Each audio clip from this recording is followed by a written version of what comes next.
E me tenho visa já acaba com a luna hora é pers comuniquei a Biden on air com nosso comissário três gente não está interessado com que vinha tem com que a se petição pensar aqui isso é algo de aplaudir porque não lubida com tudo coisa para que tudo recovita aqui nosso turismo nossa economia a vida social é vida nós estamos vivendo de um normal novo então para por encorajar por lá que nós visa bo grupo de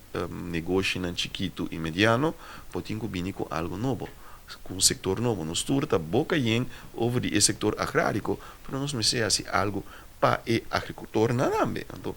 o que é assim business de não cosecha então disse minha para produto sorry me tenho visa tá esta na final e meta final tá com não quero tá saca benefício comercial mas aunque está saca agora aqui me dá um exemplo de chiquito quando quero ter 10 patia ou 10 pampuna seca companhia de rato que está vender produto na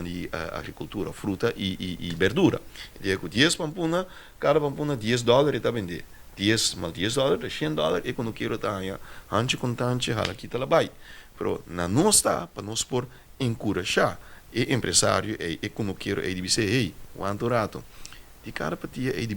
kung cosecha dibo di como ta pensa mi potrà repa de pampuna aqui mi potrà shake de pampuna aqui mi potrà cookie de pampuna aqui e ofte hasta mi po parte pampuna aqui dentro snete vender na snete moda de $10 como tá vender de